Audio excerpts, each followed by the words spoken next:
ओम शांति। आदरणीय राजयोगिनी गुलजार दादी जी के साथ वर्षों तक रहने का मेरा सौभाग्य है, क्योंकि मैं दिल्ली में रहता था और दिल्ली में जब पांडव भवन बना 1972 में, और उसी ईयर में मैंने अपना जॉब से रिज़ाइन किया, तो मैं दिल्ली में आकर रहता था। तो गुलजार दादी भी पांडव भवन में आके रहने लगी थी। पहले वो प्रायः शक्ति नगर में, कमला नगर में जगदीश भाई जी के सेंटर पर ज़्यादा रहती थी। अब ये पांडव भवन जोनल हेडक्वार्टर बन गया था, इसलिए गुलजार दादी वहाँ आ गई थी और भी बहुत से भाई बहन थे, उनके साथ रेगुलरली वर्षों तक रहने का मुझे सुअवसर मिला। अब गुलजार दादी जी के साथ बहुत से मेरे अनुभव हैं, उसमें से मैं 2 अनुभव आपके साथ शेयर करना चाहता हूँ। 1994 में ब्रह्मा बाबा का पोस्टेज स्टैंप निकला था। उस समय ये बहुत बड़ी एक घटना थी संस्था के लिए, क्योंकि ब्रह्मा बाबा का पोस्टेज स्टैंप गवर्नमेंट ने प्रजापिता ब्रह्मा के नाम से निकाला था, दादा लेखराज के नाम से नहीं। तो जैसे बाबा ने ही मदद करके वो निकलवाया था, तो सारी संस्था में उसकी खुशी की लहर थी। उसका लॉन्चिंग करवाना था, तो हमने राष्ट्रपति उस समय शंकर दयाल शर्मा होते थे, उनसे लॉन्चिंग कराने के लिए रिक्वेस्ट किया और उन्होंने मान भी लिया, क्योंकि बाबा की जहाँ शक्ति होती है हर काम बाबा करवा देता है। इतना बड़ा कार्य था तो बाबा ने उनकी स्वीकृति दिला दी। फिर हम लोगों ने सोचा ये तो बहुत बड़ा इवेंट है, इसका तो सारे भारत और विदेशों में भी इसकी खुशखबरी का सेलिब्रेशन होना चाहिए। तो फैसला किया गया कि शंकर दयाल शर्मा जी की लॉन्चिंग के बाद next day celebration of launching of postage stamp किया जाए, और भारत में सभी जो जितने राजधानियाँ हैं प्रांतों की, उनके गवर्नर्स को वो सभी केंद्रों वाले जोन वाले मिल करके उनके द्वारा प्रोग्राम रखवाएं। ऐसे ही विदेश में भी, जैसे लंदन था, वहाँ पर LM सिंघवी जो एक बहुत बड़े भारत के माननीय लॉयर थे, उस समय राजदूत थे, उस समय लंदन वालों ने भी उनके द्वारा उसकी सेलिब्रेशन रखवाई थी। जब सेलिब्रेशन का दिन आने वाला था, उससे कुछ दिन पहले शंकर दयाल शर्मा जी की तरफ से ना आ गई कि किसी कारण से प्रेसिडेंट ऑफ इंडिया इसकी इनॉग्रेशन नहीं करेंगे। हम सब को बड़ा फील हुआ, ड्रामा को समझकर हम टिके थे। फिर उनके एक पीए थे मलवड़े जी, जो उनके विशेष पीए थे, पर्सनल पीए थे। वो हमारा भी उनसे संबंध था।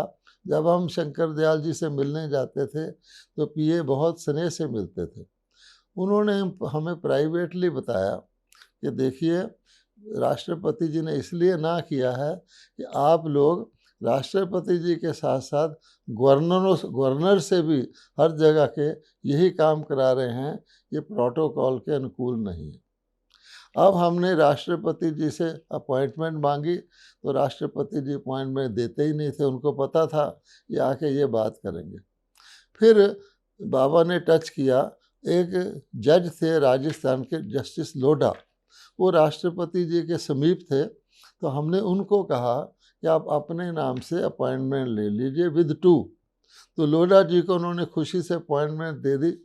और जब हम लोग पहुँचे, मैं और दादी गुलजार थे और लोढ़ा जी थे, तो राष्ट्रपति ने देखते ही समझ लिया अब ये हमारे को उसके बारे में कहेंगे और पूछेंगे। तो दादी गुलजार का इतना प्रभाव था, इतना उनका यानी स्पिरिचुअल पावर थी, कि जब हम मिलने को बैठ गए, लोढ़ा जी ने थोड़ी अपनी बात की, तो राष्ट्रपति अपने आप दादी गुलजार को सुनाने लगे कि देखिए बहन जी, ऐसा है कि एक मेरा सेक्रेटरी था PS अलेक्जेंडर, वो बॉम्बे के गवर्नर थे, और आपके कुछ ब्रह्मा कुमार कुमारी उनसे मिलने गए थे इसके लिए, इसी कार्य के लिए। वो रमेश भाई और उषा बहन बॉम्बे से गए थे, और अलेक्जेंडर जी ने मुझे फ़ोन किया। वो बड़े नियमों को पालन करने वाले थे, IAS ऑफिसर थे। उन्होंने कहा देखिए प्रेसिडेंट साहब कि ये एक गलत काम कर रहे हैं, आपसे भी करा रहे हैं और हमसे भी करा रहे हैं, ये प्रोटोकॉल के अनुकूल नहीं है बहन जी, इसलिए मैंने इसको कैंसिल कर दिया। अपने आप बोले, यानी बजाय कि हम पूछें। दादी जी की शक्ति थी।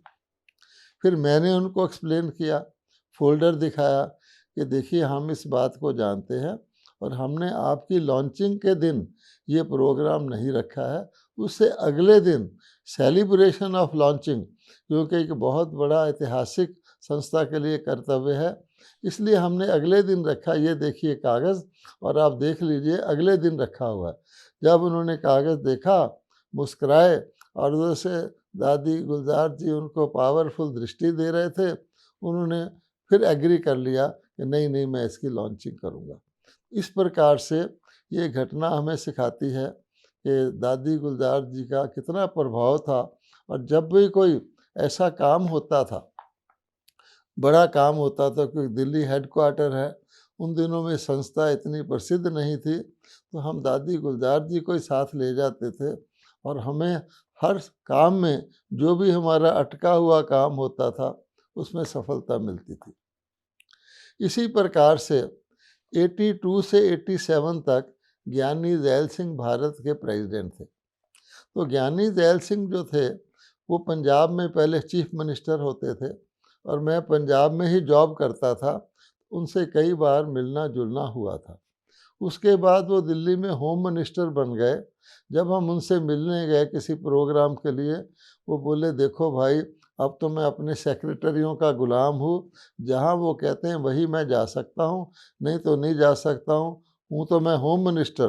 पंजाब में मेरी और बात थी, उन्होंने हमको ये कहा था, प्यार से मिलते थे। अब वो बन गए भारत के राष्ट्रपति। तो हमने सोचा कि इनको माउंट आबू ले जाना है, हमारा हेडक्वार्टर है। तो फर्स्ट प्रेसिडेंट ऑफ इंडिया जो माउंट आबू आए वो ज्ञानी ज़ैल सिंह जी थे। अब हमने उनको मिलने जाना था और हमें पता था कि उन्होंने कहा हुआ है कि मैं तो भैया सेक्रेटरियों के अंडर हूँ, और सेक्रेटरी तो राष्ट्रपति को सेक्रेटरी तो और भी सख्त होते हैं, और हमारी धार्मिक संस्था, और उसको कोई जानने वाले भी इतने नहीं थे। और राष्ट्रपति को माउंट आबू आने के लिए स्पेशल मिलिट्री हेलीकॉप्टर लेना होता था, 2-3 हेलीकॉप्टर वो लेते थे। खैर हम उनसे मिलने गए और हमने कहा, दादी जी गए तो दादी जी को देखकर नेचुरली वो बड़े अलर्ट हो गए और बोला बहन जी कहिए क्या कार्य है। मैंने कहा था दादी जी आप ही बोलना। तो दादी जी ने कहा हम आपको सबसे पहले 2 मिनट साइलेंस करवानी चाहते हैं। बोले हाँ ठीक है। अपने सेक्रेटरी को बुलाया और कहा देखो अभी किसी को आने नहीं देना, कोई फ़ोन आए कुछ नहीं, आने नहीं देना। तो ज्ञानी जी बैठ गए। सामने उन्होंने एक छोटी सी मूड़ा जैसी चीज़ थी, वहाँ पर अपने लेग्स रख लिए और बैठ गए बिल्कुल अटेंटिव होकर के। दादी जी ने कहा आप आंखें खुली रखना, और उसके बाद बताया दादी जी ने कि बिल्कुल शांत होकर परमात्मा को याद करना है। तो वो बैठ गए। दादी जी उनको दृष्टि दे रहे थे, मैं देख रहा था। तो वो ज्ञानी जी इतना शांति में खो गए, मैंने देखा 2-1 बार उन्होंने अपने लेग्स को शफल किया। उसके बाद 2 मिनट तो क्या 5 मिनट हो गए और वो बिल्कुल ध्यान मुग्ध हो गए। अब हम चाहते थे कि हम उनसे बात करें, तो फिर हमने ओम शांति कहा। फिर ज्ञानी जी ने सुना, तो दादी जी ने उनको कहा कि भाई ऐसे ऐसे है। तो बोले कि ठीक है मैं आऊँगा।